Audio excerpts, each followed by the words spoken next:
Mae'r lleoliad hyfryd yma ar Fferm y Fron yn cynnig gwasanaeth gwahanol iawn i'w cwsmeriaid, y cyfle i aros mewn Tŷ Crwn neu mewn Yurt. Rhywbeth a fi gyfadda nes i ysgrifennu dros y ha, ond y gennym cliw be oedd Yurt neu Tŷ Crwn. Rhywun sy'n gwybod y cyfan ydy'r cwpl Gai a Natasha, sy'n nid yn unig yn berchen y lleoliad yma, ond hefyd yn adeiladu'r tai ar y safle. Natasha, cyrraedd ti. Diolch am y croeso. Diolch yn fawr. Felly, Yurt, Tŷ Crwn, be'n union ydy un o'r rhain a pam ddechrau'r lleoliad yma?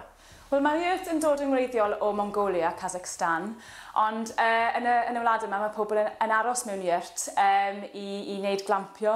Mae pobl wedi cael digon aros mewn pebyll ar hyn o bryd, a mae Yurt yn rhywle wahanol dros ben. Mae yna gwely yn y Yurt, mae yna lle coginio, mae yna tân, bren.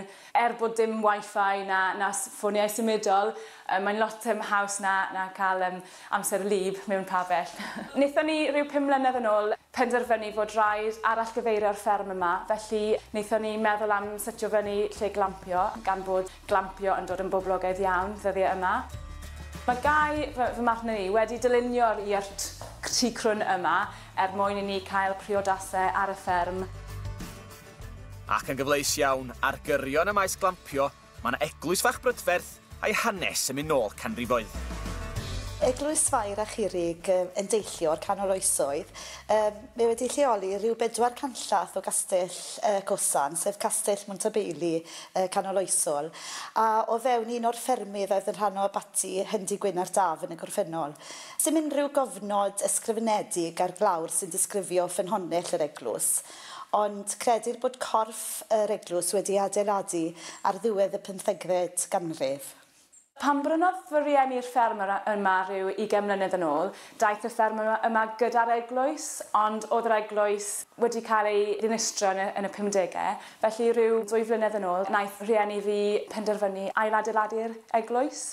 A mae adeiladwyr lleol wedi bod yn gweithio am y 2 flynedd diwetha i ailadeiladu'r eglwys nôl at sut oedd e yn wreiddiol. Mae partner Natasha hefyd yn flaenllaw yn y busnes, yn brysur yn adeiladu'r podiau glampio a'i gwerthu gwmnïau gwahanol ar hyd a lled y wlad. A hynny ar ôl dysgu ei hun, efo help llawlyfr bach handi. The first yurt I made probably took me around 6 to 8 weeks to make, and the handbook came in very helpful. From making yurts, we got a lot of inquiries, people wanting all year round structures, and a yurt is more of a seasonal structure, so we have gone into building a roundhouse type yurt, which is a wooden clad timber structure. It is more of a 4-season structure. Rydyn ni'n cael teuluoedd amser gwyliau ysgol, dyn ni'n cael cwpl sy'n dod am wyliau romantaidd, ond mae yna lle maen nhw'n gallu cymdeithasu a cwrdd â pobl newydd, mae'r plant yn mynd off i chwarae, a mae'r rieni jyst yn cael amser ffwrdd o bywydau stres. Wrth gerdded o amgylch y tai a'r eglwys, mae yna bendant rhywbeth hedolus am y lleoliad yma. Jyst edrych ar y bryniau godidog. Dwi'n mwyn gweld fi'n rhuthro nôl i'r stiwdio ar y frys.